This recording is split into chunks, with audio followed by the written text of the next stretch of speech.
I'm Scott Farber, and I'm proud to join former NFL player, president of the NFL Player Association Dallas-Fort Worth chapter, and star of the Generations Broadcast Center online TV show, The Extra Point. He, of course, is Larry Mallory. That's right, and the friend of Scott Farber. There you go. All right, I'm going right after you. Okay, let's hear it. Is Jerry Jones really going to bench his players if they take a kneel during the anthem? Well, you know, Jerry usually does what he says he's going to do. I think the one of the overriding umbrellas was Roger Goodell actually coming out and talking about players standing for the NFL flag. I think even the Cowboys, if you remember, I think their first, public display, they knelt prior to the anthem, and then they stood for the anthem. Right. So, it seems as though they're trying to get something worked out to where, at least the original reason is not lost, and then we can put this new reasoning behind us and move on to what was most important. Because we have to always keep in mind that the original reasoning was for neighborhood and police brutality. Right. That's what I'm saying. Is the message out there yet, what it really is about?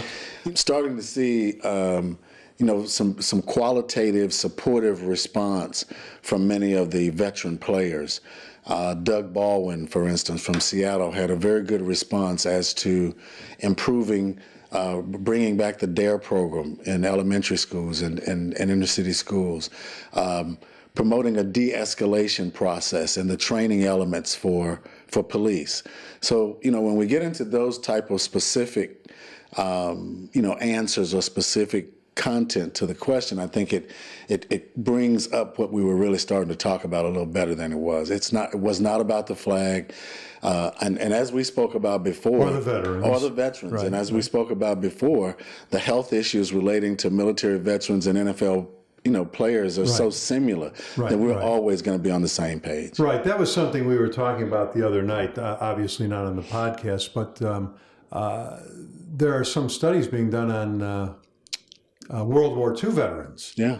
To see how their brain reacted over their lifetime for going through through World War II, which I find fascinating. I'd like to see the outcomes of those studies. Also. I saw a small clip right before we came in today. Eric Reed, I believe, from the San Francisco 49ers was on The View either today or yesterday. And I just saw a clip online, and he was very eloquent, trying to explain the NFL players, the kneeling, what it really means and everything. Exactly. We don't want it, it's getting kind of washed up into a lot of other elements. Right. NFL football players are committed to society, to American citizenry. We support the military, we support the flag, but we also have a right to be able to comment and respond to some of the challenges that we're having in the communities. A lot of the, majority of the NFL are African-American players. And a lot of times, I actually heard this on the radio, you get a guy that's made it to the NFL, but his cousin is calling, or his relatives are calling because of the challenges that they're having in neighborhoods. So we want to make sure we keep attention on where the players had the attention. And I don't think the owners are against the players. I think, honestly, that this is unifying management and labor possibly a little better than we've had in the past. Right. And then I also want to remind everybody, the program you do, The Extra Point, you always stress that you want this to be about the positive aspects of professional sports and professional athletes. Exactly. And you were saying that long before any of the controversy started. That's true. That's true because, we're in a repetitious learning environment. If you're constantly seeing negative stuff about either active or former players, then that's going to be your ultimate perception. What we're attempting to do, just as you stated, is to highlight things that are not being shown, things that are not being highlighted on what these guys are doing in their neighborhoods, doing for their societies and their communities. Right. All right, well, let me give, before we get started on the ball games, let me give a couple of promos for The Extra Point. October 19th is the premiere of the next Extra Point, starring Larry Mallory. All of them are broadcast on the generationsbroadcastcenter.com. And GBC. GBC. That's right. And the show that'll be premiering will be with Philip Epps of the Green Bay Packers, who I was telling you before, you hated. I hated. And I hated him because he always somehow managed to catch a pass in the final 2 minutes of the game against the Bears. That's right. You know, which was the turning point. And then he walks in the room and he walked up to me and goes, "Scott, it's so nice to meet you." And I go, "But I want to hate you. You're being way too nice." You just melted down. Yeah, man. yeah. He's such a good guy. He is a nice guy. And of course, we have the Rocket Ishmael on that program. Yes. So that'll be premiering on October 19th. And then on November 2nd, we're premiering a very special showing of the Extra Point. That's the discussion on CTE. Yes, a very important discussion. Very important program. And we really appreciate the two attendees. It took a lot for them to get there, but they really provided some great information. Cindy Fiesel and Kimberly Archie, that's right. You know, advocates on CTE will be on that program. Cindy, ex-husband, former football player, Grant Fiesel, passed away of the CTE. And Kimberly's son, a high school football player. Paul Bright, that's right.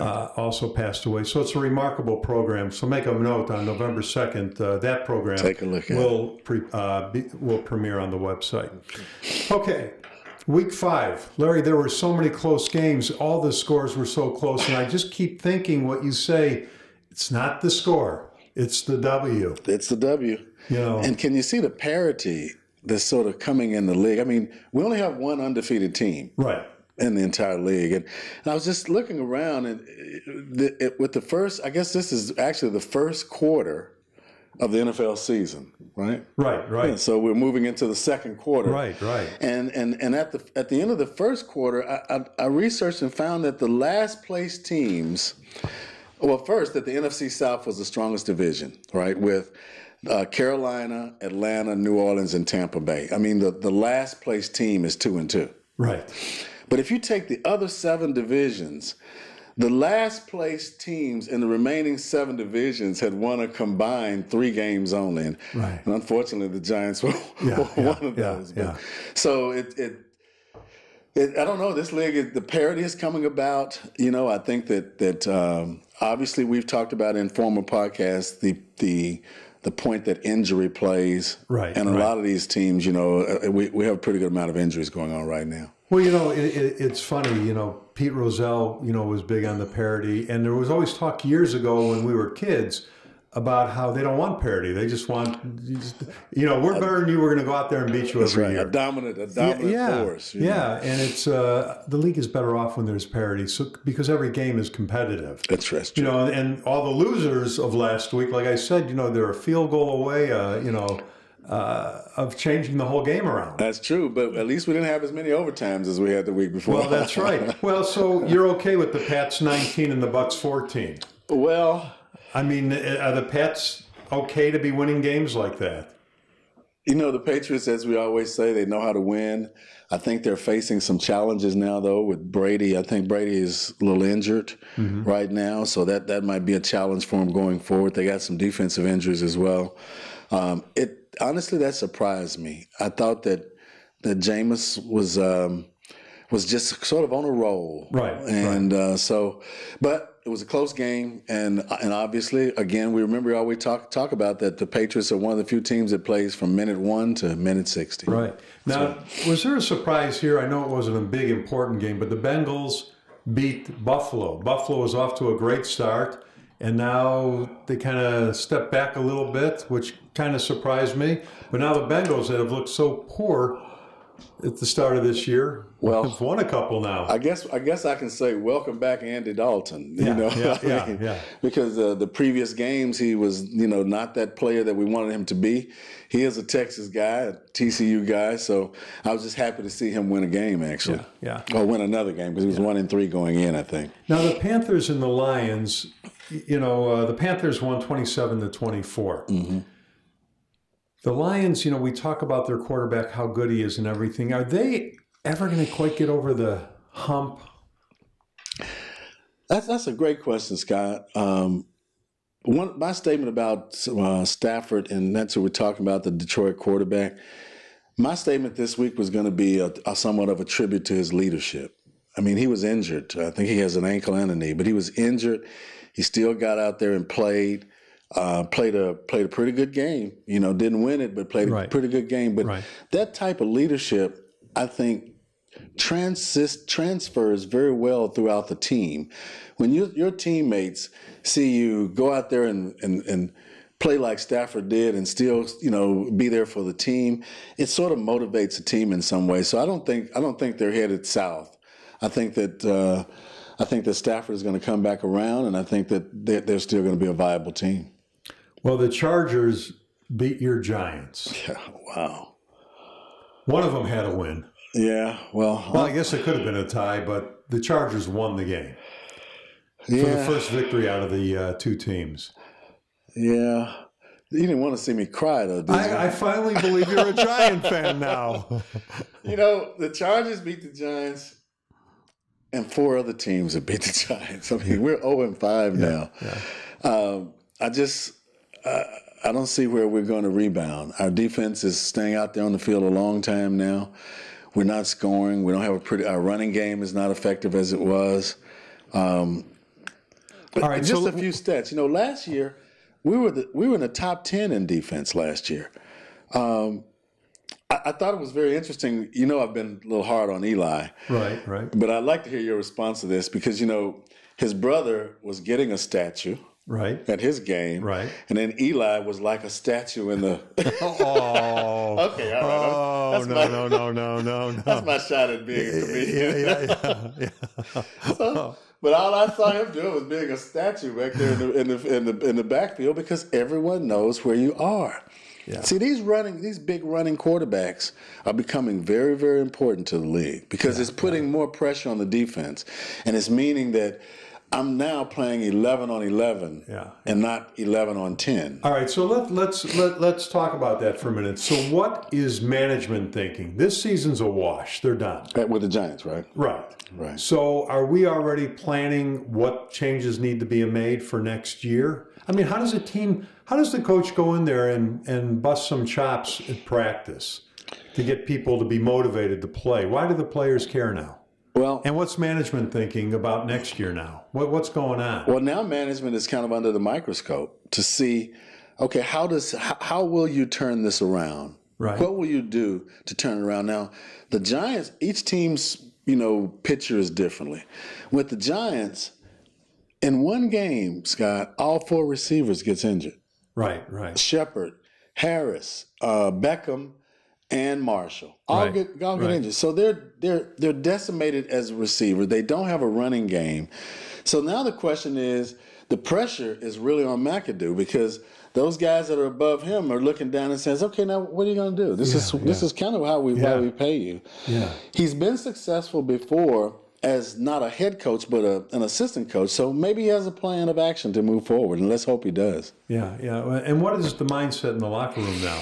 I mean, are the players just motivated because you love the game and I want to go out to the next game and win, or is there like, got to go through the motions? They're motivated by what you're best at, which is a camera. Right. There was a statement made about the Cowboy game when Ezekiel Elliott, there was an interception and he didn't hustle to get back. Right. And he made a very, very great statement as a young player. He's saying, I'll never do that again because it's more pressure on you in the meeting room when you're not hustling than it is out there on that field. That camera catches everything. Right. And so now what's happening is the camera is catching your effort. The camera is catching your commitment. So if you drop off a small amount, if you're not hustling now because we've lost 5 games, it will be revealed on that camera, and we will show you will show us how you react under pressure. Right. Our old coach used to tell me pressure does 2 things, either bust pipes or make diamonds. Right. And so now it's time when you're down with an NFL team, that's the time that you show. Right. Because if not, you will be cut. You won't get a check anymore. Well, now, while you're talking, it just took me back to when I was a kid. Mm-hmm. And it's going to be about the Bears. Okay, all right. Okay. There is a defensive lineman by the name of Frank Cornish. I remember that name? Yeah, I remember Cornish. Huge, strong guy. The old Notre Dame coach, I believe his name was Frank Leahy, would do commentary on one of the Chicago stations, probably CBS, WBBM. and do Bear highlights on Sunday night. And he would always show films on Frank Cornish. And there were plays where he didn't play. And that's what he was pointing out. He goes, look at this guy. And you would see Frank would kind of take a step and then drop. Mm-hmm. You know, and the Bears, when I was a kid, were like they are now, not very good. Right. You know, if he's showing you highlights of somebody not putting forth all that effort, but he's showing it week after week, what's the coaching staff telling this guy in those meetings Monday morning? You know, everybody in that locker room is an adult. And not only is it the coaching staff that's reinforcing to him that effort is very important if you want to maintain your role on this team, it's your other players. When you start losing, you're going to get pressure from the coach, but the locker room is going to be intense. Right. You don't get to that level and want to lose. Yeah. So the intensity of the relationships that you have with your other player, the guy that's playing next to me. Right. See, if I'm slacking, or what the young boys call loafing, if I'm loafing, then I'm actually putting the two guys that's next to me in danger. Right. Because therefore they can deal with me either with one person or nobody. Right. And double or triple or do it. So I think the peer pressure in terms of being a team is even more intense. Well, in fairness to Frank, he made some great plays, too. He did. You know, he was a good player. But there was those plays that they would catch him where he took off a play. Yeah. And I'm wondering, was it he needed the rest or something? But you're right, it puts a lot of pressure. And then note this, too. You know, positions have a role in this. Right. Frank, in the old days, the size of Frank Cornish, basically his role was to what we used to call make a pile. Right. Okay. Right. So he's in the middle. If he can make a pile with the guard, center, and tackle, well, he's accomplished something because he has three people with him, and we should be able to clear somebody up for the tackle. Right. So possibly in some of those conditions, Frank being so large, all he needed to do was hit you and make a pile, and everybody else will fall over it. Okay, all right. Well, you know, that explains, because I remember, but I was a kid, so maybe I wasn't getting quite everything. Yeah. But, you know, it seemed that he was picking on Frank. Yeah. Now, like I said, he made some tremendous plays, too. He did. But it seemed like he took off a couple of plays. And you might be right, though. It might have been he did his deal. I made a pile, and now let them take care of it. Yeah, do what you need to do. You know, okay. Well, I feel better about that now then. Well, you always feel good about the Bears. Yeah. Okay, now the Vikings 20, the Bears 17. Now, that's not the storyline, of course. The storyline is Trubisky. That's the storyline. What do you think? Well, Trubisky is the storyline because this was his start. But when I looked at that game, the first thing came to me was the vicious hitting. Mm-hmm. Did you? I mean, I know you saw the game. This was an old school knock your teeth out type of hitting situation, and there were no bad hits. Right. They were just running into each other hard. Man. Yeah, There were some good hits. Then we go to Trubisky. Good presentation. You know, I called him Trubarsky, I think, when I text you. Yeah, you did. But he showed up. He did very well.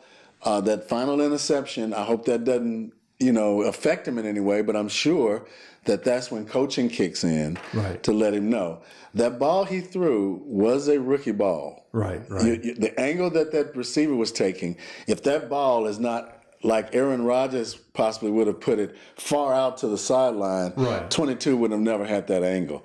So it was really him not seeing that route enough to know where you got to place that ball. Because man, this guy got a rifle arm. Yeah. And see, what people don't realize is that they think, he just threw the ball there and it's up for grabs. That they're really trying to put the ball in a certain spot. Exactly. And there's a certain way to do it while you're running to your side and throwing across your body. Exactly. And the angles that receiver is running, the actual route, the pass route, that pass route, so that there are some angles that the receiver is going away from you, therefore giving the defensive back a better angle. But there's many of them that he breaks the route off tight so that there is no angle. This receiver was actually on that path that he needed to get it out a lot further. But I don't think it's going to take away. I mean, bottom line is, Man, that defense came to hit. A lot of injuries on the Bears, too. Yeah. I think Trevathan is out, and two of the linebackers are out. The linebacker. There are no more linebackers. That's right. That's right. That's right. Okay, wait. Let's lift that up. It seems to be dropping on you. Okay. Just turn the mic up. I just want. Yeah, there you go. The Bears last year, I think they said they had 19 starters were out. Injured, and they look like they're headed that way too. All right, your other favorite team. I mean, Mr. New York Giant here, but somehow I know you like the Cowboys. But it's okay. I still love you. Well, plus I live in Texas, so I got you're just one of those fair weather fans. I got it. Okay. A homer, I guess. Yeah. I know what shirt to wear where. Yeah. I know what the shirt to wear when and where. So that's right. I got you. Okay. Packers 35, Cowboys 31. Okay, who are the quarterbacks again? Well, I don't know. He's something, isn't he? Yeah, he's pretty good. He really is, and he doesn't panic. No. Remember, pressure does two things: either bust pipe or make diamonds. Right. Another coach, a thoroughbred responds to a whip. A mule balks and sulks. Now, what are you, son? Right. Let me tell you. To give him the ball and for him to have the last ball every time, I mean, he has probably a closing percentage that's absolutely fantastic. Yeah. Dak Prescott showed up. They're not going to let Ezekiel Elliott beat him. I don't think any team is going to let Ezekiel Elliott beat him. But that Dak Prescott is good. He's a good quarterback. Yeah. He actually showed Aaron Rodgers characteristics in terms of his patience and his pocket presence. He's thick in the lower area, he can still stand if he's feeling pressure, and he can run through tackles. I was very impressed with his leadership. People don't realize how important your hips and legs are to an athlete. Yeah. As you know, I played baseball, and when I coach young kids and everything, I always tell them, you throw a baseball with your butt. Right. Not with your arm. You push off with your butt, and it's really all the technique on that acceleration, using your butt and your legs to throw a baseball, to whip your arm around. And in football, it's the same thing. It is. Legs are very strong. Legs are just, without them, you can't play. That's right. That's the basis. It's a foundation. And for a quarterback too, it's the same thing, type thing. Well, we had one blowout, and so now I'm going to ask you: are the Eagles for real?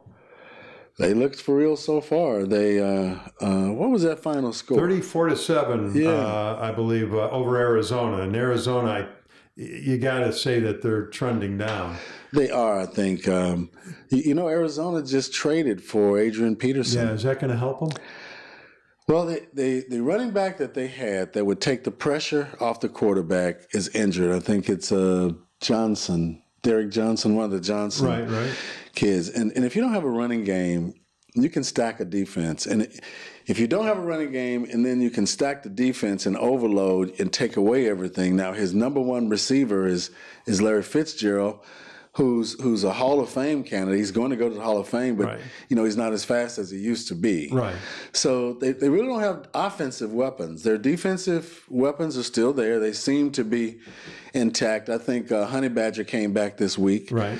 But they were against a team that Eagles team is on a roll. So you think Peterson can help them?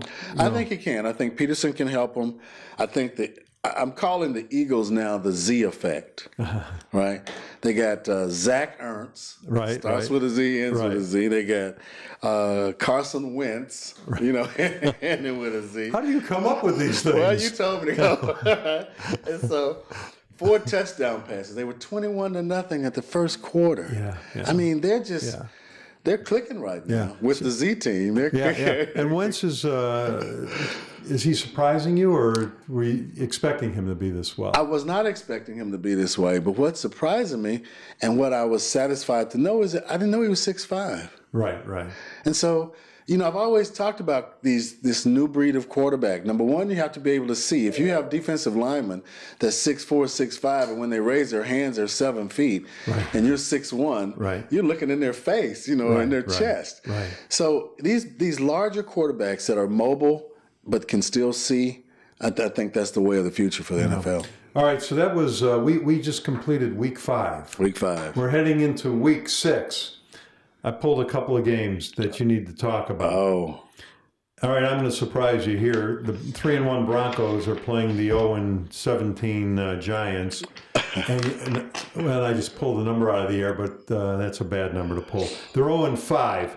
And I mentioned this game because I think the Giants are going to win this game. Aren't you a Bear fan, though? Yeah, but I think the Giants are going to win this game. Well, tell me, Scott, why do you think the Giants are going to win this game? I just think that at some point this team is going to win, and I think it's going to be this weekend. I just think, professional athletes have a lot of pride. I agree. And Eli might be on the downside of his career. He always was in the shadow of his brother. Everything I heard about Eli Manning, his whole career, is how he's no good. Yeah. And all the things wrong with him. And even when we talked about it, he's won 2 Super Bowls, and you're telling me about the helmet catch. Eli got the ball there. He also got out of when he threw that ball. Didn't he have 15 people around him that were pulling at him, and he got out of that pile? That's right. That's right. And threw the ball. That's right. Made a catchable, and the guy made that ridiculous catch on the helmet. That's true. And then didn't he lay that ball in perfectly for the winning touchdown as time runs out? He did. So I think Eli's always got a bum rap because he was in the shadow of his brother. And when Peyton Manning caught him and got his second Super Bowl win, he didn't have his best game out there. That's true. You know what I mean? Yeah. So Eli's got a bum rap, and I just think that they're going to pull this one off, and then next week you could laugh at me. Well, now next week I'm going to probably agree with you, and everybody else can laugh at both of us, because I'm also for the Giants. I think that locker room is going to come together, and I think that one of the key points will be their strong side tackle, because of the rushing defense that they're going against. Right. If that strong side tackle can slow them down some and do the same thing that Aaron Rodgers and the Packers did against the Cowboys, which was, let's get back to basics. Right. They got back to basics. All shoulder fades, getting the running game started, however it takes to get that done. I also believe that the Giants are going to try to step. I don't see us going 0-6. I don't see the locker room standing for it. And what I'm about to say, I'm not against Beckham in any way. I think he's a great athlete, but also I think he's been a diversion, the way he operates on the sideline and everything. And I think that with his unfortunate injury, and unfortunately our other 3 good receivers are injured, that's unfortunate for us.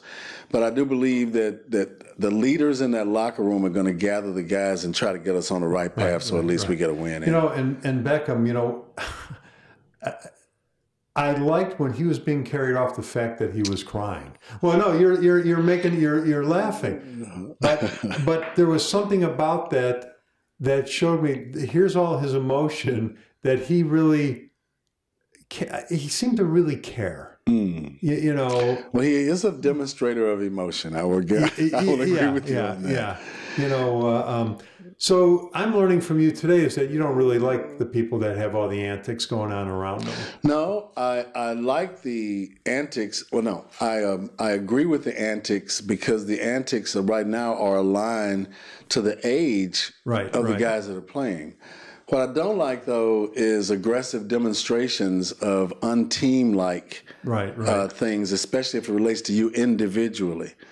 If your aggression is based upon something that the offensive unit or the special teams unit or the team did, well and good, but the Antonio Brown tirade on the sidelines with Pittsburgh, Beckham's now usual tirade if things don't go his way. I don't see that being a team building aspect, especially from the guys that are leaders and that are making good money. Well, and especially for kids, it's not a good example for kids. The kids will think that when they become a star now, or they're the best, possibly the best player, that they can do anything they want to. You can't. Yeah. Well, that's why I remember the era of like Walter Payton. He'd score a touchdown and flip the ball to the ref and trot off the field. Yeah. You know, it was just class. You know, Emmitt Smith, you know, just class the way people, you know, would handle themselves. And then, you know, remember the Icky Shuffle? Yeah. You know, that was like a big deal back then. It was. You know, and it was, when you look at him doing it in the films of it, it was like, you know, and he went to do his little dance, which was nothing in today's world. That's right. But he would do it on the sideline because they said, don't do that in the end zone. And you just, honestly, you just kind of narrated a great, I guess, history of how we are where we are today. Right. Yeah. From Emmett, from the Emmett's flipping to Icky, now to guys. I saw the coach or somebody the other day. They actually sat on the ground in a circle and played like running chairs. No, they were playing Duck, Duck, Goose. Excuse me. You know, they were playing Duck, Duck, Goose. Oh, okay. You know, and then they had, I saw something, I forgot who it was too. They were all like rowing a boat together or something. I'm saying that, you know, you got to sit there and come up with these creative ideas. You're telling me it's all serious business in that locker room. Hey, the only time you get a chance to play is when you score. You know, that might not be a bad incentive. Well, that's right. That's right. All right, here's a game that at the beginning of the year we thought would have been a joke, and now I think it's going to be a battle. They're both 3-2. The Jets and the Patriots. Oh, that's interesting, isn't it? Yeah, it became very interesting. Yeah, the Jets must come to that game with the right intent because they're playing the people that goes from minute 1 to minute 60. Right. I will probably go with the Patriots, though. Yeah, no, I will too, but I think the Jets are going to be in that game. I don't necessarily see a blowout. I look forward to it. I look forward to talking about that next week. Yeah. Now, how important it is for the Steelers to beat Kansas City? It's important, but the Steelers are, you know, they're in an interesting internal position right now, you know, with Big Ben saying that he's not sure he wants to play anymore or whatever. Now, you're talking about after the season, or are you talking about leaving now? Well, you know, he gave the implication in an interview that he didn't know if he was good enough now. Or some, you know, that's not the exact quote. Yeah. But the quote relating to, well, maybe it's me, you know, maybe I'm not good. Well, this is not even the middle of the season. Right. If you weren't good enough, we would have known it a few years back. You know, you haven't been here long enough to get some rings and get a nickname called Big Ben. So I didn't think that was a good statement for who? The number one person in the locker room, the quarterback. Right. Then I think that the relationships, I mean, just last week or week before this past week, Antonio Brown and Ben were on TV together smiling and happy, and everybody's happy, and now everybody's sad. So that's a family issue. That's an internal locker room issue. I don't think that Tomlin will allow it even to get to the public, and I think they'll settle that inside, not outside. Two teams trying to get to that next level, the Rams and the Jaguars, both 3-2. Wow. Who comes out on top on this one? That's going to be a good game. Yeah. All three teams are doing well, the special team, the defense and offense. Jags got Fournette. Rams got Gurley. Jags got a great defense. The Rams have Aaron Donald and a good defense, great defensive backs. I'm going to go with Jared Goff. Okay. I like the Rams. I like their explosiveness. I think that their defense might be able to thwart some of the things that the Jags, plan on doing. I think I'm going to go with the Rams. Okay, and I'm surprised. I kind of am going with the Rams too, but I'm surprised because you're such a big fan of the Jaguars. Yeah, especially their number defense. One team in Europe. That's right. Number one team. That's right. I got to go with the Rams too. Yeah, I think so. All right, we head into week 6. Can't believe how quickly these seasons go by. They go by fast, don't they? Especially when you're having fun. Yeah. Well, if you're winning, you're having fun. That's for sure. Right. And we'll be back next week with an all-new podcast. And all the podcasts are on the generationsbroadcastcenter.com website, as are all the extra points. And we talked about a couple of new shows that'll be premiering in a couple of weeks. So it's a busy time, a good time. And I look forward for a great week of football, man. Good to see you again, Scott. All right. All the best. See you next week, man. All right. See you next week. All right. Take care. All right.